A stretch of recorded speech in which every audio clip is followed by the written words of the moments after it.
नमस्ते, सत श्री अकाल, अस्सलाम वालेकुम guys, this is Neha. Welcome all of you in the new reaction video. And आज की वीडियो बहुत ही डिफरेंट होने वाली है। इसका टाइटल है हजरत उमर ईमान लाने वाला खूबसूरत वाकया। मतलब बहुत ही ना यूनिक सा टाइटल है, मैंने सुना नहीं है पहले ये। आप लोग प्लीज माइंड मत करना, क्योंकि आपकी रिक्वेस्ट आई थी तो मुझे ये वीडियो बनानी पड़ी आपकी रिक्वेस्ट आने के लिए कारण। बयान है बाय रजा साकी मुस्तफा जी। एंड पता नहीं मैं इनका नाम सही प्रोनाउंस करती हूँ, कभी मैं राजा बोल देती हूँ, कभी रजा बोल देती हूँ। आप मुझे बताना किसका सही प्रोनाउंसिएशन किया है। पता नहीं इनकी वीडियो किस पे बेस्ड होने वाली, क्योंकि मुझे नहीं पता इस टाइटल का सच में मीनिंग नहीं पता है। चलिए सुनते हैं, बिना टाइम वेस्ट करे। उससे पहले आप लोग सब्सक्राइब कर लो जिसने नहीं करा है, और सच्ची में कर लो, आप लोग करते नहीं हो आई थिंक। करो। आइए किताब रहमत सूरह अल कहफ उठाएं।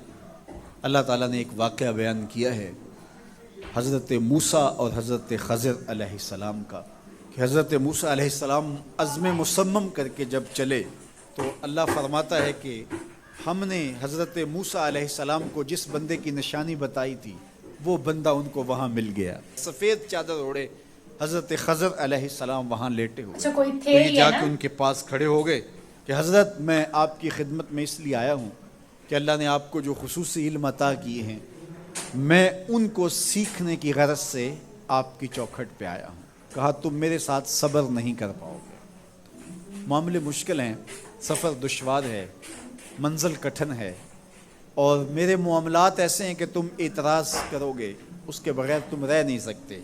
हज़रत मूसा अलैहिस्सलाम ने कहा अगर अल्लाह ने चाहा तो आप देखेंगे मैं सब्र करूँगा और आपके किसी हुक्म की, किसी काम की मैं नाफरमानी नहीं करूँगा, किसी काम का इनकार नहीं करूँगा।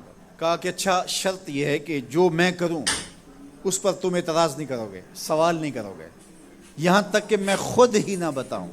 तो कहा कि ये शर्त ठहरी, मैं कोई बात नहीं करूँगा। फन तलक़ा, दोनों चल पड़े। दरिया के पार जाना था। जो कश्ती का मालिक था, कश्ती बान था, वो हज़रत खज़र अलैहिस्सलाम को जानता था, तो उसने किराया भी नहीं लिया। लेकिन जब कश्ती पर सवार हुए तो असा मार के हज़रत खज़र अलैहिस्सलाम ने कश्ती का एक फट्टा तोड़ दिया। तो बेसाख्ता हज़रत मूसा अलैहिस्सलाम ने कहा आपने फट्टा तोड़ दिया, ये सारे डूब जाए। कहा मैंने कहा था ना तुम मेरे कामों पे सब्र नहीं कर पाओगे। तो हज़रत मूसा को याद आया, कहा मैं भूल गया था, इस पर मुआवजा न कीजिए। फिर दोनों चल पड़े। बच्चे खेल रहे थे, एक खूबसूरत लड़का वो भी बच्चों में खेल रहा था। हज़रत खज़र आगे बढ़े और उसकी गर्दन मरोड़ दी, उसको कत्ल कर दिया। साहिब शरीयत थे हज़रत मूसा अलैहिस्सलाम, ना रह सके, फिर बोल पड़े एक जान को बग़ैर किसी जान के बदले में कत्ल कर दिया, इसने गवाया क्या था हमारा? आपने बहुत ही जो है वो गलत काम किया, ये काम अच्छा नहीं किया आपने।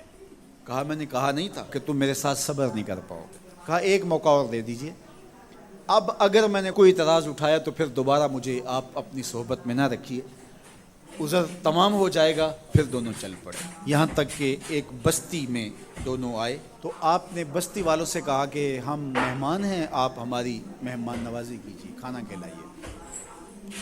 तो उन्होंने इनकार कर दिया, कहा कि हम तो आपको बुलाया नहीं है, आप खुद आए हैं, आप अपने खाने का खुद इंतज़ाम कीजिए। गुजर रहे थे गली से तो एक दीवार गिरना चाह रही थी, तो जल्दी से उस दीवार को मरम्मत कर दिया। कहा हज़रत हम अगर चाहते तो इस पे अजर ले सकते थे, इन्होंने हमें खाना तक नहीं दिया और हम इनकी दीवारें सीधी कर रहे हैं।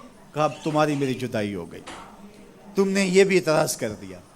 तो इन्हें याद आया कि ओहो ये भी इतराज़ हो गया। अब मैं तुम्हें बताता हूँ कि ये 3 काम मैंने क्यों किए।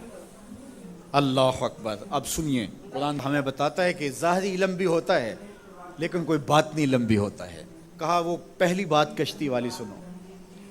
ये 2 मिस्कीन बच्चों की कश्ती थी, उनके घर का चूल्हा इसकी कमाई से जलता था। दरिया किनारे किनारे एक जालिम बादशाह रहा था जो लोगों की कश्तियाँ छीन रहा था। हमने थोड़ा सा ऐब लगा दिया, वो टूटी कश्ती छोड़ के चला गया। अब वो थोड़े से पैसे लगा के कश्ती मरम्मत करा लेंगे, घर का चूल्हा जलता रहेगा। बताओ अच्छा किया या बुरा किया? कहा रही बात उस बच्चे की जिसको हमने कत्ल किया, उसके माँ बाप मोमिन थे, नेक थे, साले थे। बच्चे ने बड़ा होकर बहुत बुरा होना था, हमने इसको कत्ल कर दिया। अल्लाह इसके बदले इनको बेहतर औलाद देगा। उलमाए तफसीर ने लिखा है उस बच्चे के बदले में अल्लाह ने उन वालदैन को एक बेटी अता की जिसकी नस्ल से 70 नबी पैदा हुए। دیوار کی کہانی بھی سن لیجیے. یہ شہر کے 2 یتیم بچوں کی دیوار تھی اور اس کے نیچے ان کا خزانہ تھا اور ان کا باپ بڑا نیک تھا. خزانہ دیوار کے نیچے ہے, دیوار گرنا چاہ رہی ہے, کسی معمولی دھکے سے گر جاتی. 2 ہی صورتیں تھیں, یا وہ بچے خود اپنا خزانہ اٹھا لیتے یا لوگ اٹھا کے لے جاتے.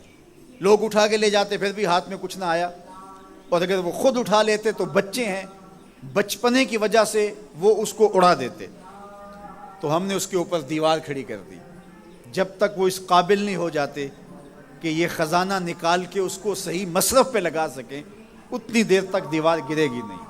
اللہ اکبر, وہ کسی وجہ سے دیوار قائم رہے گی. اور جب وہ اس عمر کو پہنچ جائیں گے جس عمر میں وہ اس خزانے کو سنبھال سکیں گے, تو پھر دیوار خود بخود گر جائے گی اور یہ خزانہ نکال کر کے اپنے کام پہ لے آئیں گے. میں جب پہلی مرتبہ اس کو جو ہے وہ غور کے ساتھ تلاوت کیا تو مجھے یہ لگا کہ اس کا انطباق پاکستان کے حالات پہ بھی ہو سکتا ہے, اس لیے کہ یہ بھی یتیموں کا سرمایہ ہے. کتنے یتیم روتے بلکتے رہ گئے اور ان کے سر سے جو ہے وہ سائے اٹھ گئے اس وطن کے لیے. لیکن میرے مالک نے اس ملک کے خزانوں پر گہرے پہاڑ اور بڑی بڑی دیواریں کھڑی کر دی ہیں. جب تک یہ قوم بلوغت تک نہیں پہنچے گی اتنی دیر تک وہ خزانے ظاہر نہیں ہوں گے. اور جب یہ قوم اپنی بلوغت تک پہنچے گی, شعوری بلوغت, فکری بلوغت, علمی بلوغت, اور رب سے جو وعدہ کیا تھا پاکستان کا مطلب کیا, لا الہ الا اللہ, جب اس بلوغت تک یہ پہنچ جائے گی, اس وعدے کی تکمیل ہوگی, پھر رب دیوار ہٹا دے گا اور پاکستان کو اللہ اتنے خزانے دے گا اور پاکستان ایسا مالا مال ہوگا دنیا دیکھنے آئے گی انشاءاللہ. اس لیے رب نے دیواریں بنا کے رکھی. تمہارا باپ معین الدین چشتی بڑا نیک تھا, تمہارا باپ داتا گنج بخش علی حجویری بڑا نیک تھا, تمہارا باپ حضرت مجدد الف ثانی بڑا نیک تھا. ان کی وجہ سے میں دیواریں کھڑی کر رہا ہوں اور مضبوط حصار لگا رہا ہوں تمہارے خزانوں پر. اور وہ وقت آئے گا جب تم بلوغت کی عمر کو پہنچو گے, دیواریں ہٹ جائے گی اور تمہارا وطن زمانے پہ مہکتے پھول کی طرح اور چمکتے ستاروں کی طرح اور روشن آفتاب کی طرح چمکتا اور مہکتا دکھائی دے گا, اور زمانہ پاکستان دیکھنے آئے گا, پاکستان دنیا کی قیادت کرے گا انشاءاللہ. تو کہا یہ تعویل ہے ان باتوں کی جو باتیں میرے رب نے مجھے بتائی, اور یہ میں نے اپنی مرضی سے نہیں کہی, اور جو میں نے کیا اپنی مرضی سے نہیں کیا. تو یہ باطنی باتیں ہیں. شاید یہ باطنی باتوں کے جوش میں یہ بات بھی میں کر گیا. وہ کیا کسی نے کہا تھا کہ بھری محفل میں ایک راز کی بات کہہ دی, بڑا بے ادب ہوں سزا چاہتا ہوں. یہاں تک ہی بولا گیا اور 7 منٹ کا بیان تھا, لیکن جو انہوں نے باتیں کہی ہیں نا شروع والی بہت صحیح کہی ہیں. اچھا تو مطلب قصہ تھا نا 2 لوگوں کے بیچ کا, تو پتہ نہیں مطلب وہ میں ان کے بارے میں سرچ کروں گی, مجھے پتہ نہیں ہونا چاہیے تھا ویسے یہ چیز. اینڈ مطلب کوئی قصہ تھا کہ ہم نے کہا کہ تم میرے کام میں جو وہ نہیں کرو گے, بار بار نہیں پوچھو گے یا کچھ ایسا کرو گے. سو وہ کہتے کہ میں نے پہلے جو ہے یہ ناو ایسے توڑی کیونکہ کوئی شیطان بادشاہ تھے, وہ مطلب لے کے جاتے تھے اپنی ناو وغیرہ, جو بھی انہوں نے ریزن کام کیے وہ کسی نہ کسی ریزن کے پیچھے کیے. تو یار اس سے ہمیں یہ چیز سیکھنے کو ملتی ہے کہ اگر ہم زندگی میں آنکھوں دیکھا بھی سچ نہیں ہوتا, کیونکہ کوئی کرتا کچھ ہے کسی اچھے کے لیے کرتا ہے لیکن ہم اسے برا سمجھ بیٹھتے ہیں. تو یہ چیز ہے کہ ہمیشہ جو ہے سوچ سمجھ کے کوئی بھی ڈیسیزن لینا چاہیے. اینڈ رضا ذاکر مصطفیٰ جی کا یہ بیان تھا. ہوپ سو کہ آپ کو بیان پسند آیا ہوگا تو آپ ضرور ویڈیو کو لائک اور شیئر اپنے حساب سے کریں, اینڈ میرے ساتھ ایسے بنے رہیں. اور انسٹاگرام پہ جا کے بھی آپ فالو کر سکتے ہو اور کر بھی لو جا کے. سو گائز ملتے ہیں اب ہم نیکسٹ ایکشن ویڈیو کے ساتھ. تب تک آپ لوگ اپنا دھیان رکھیں, گھر پہ رہیں اور سیف رہیں. Bye bye every one.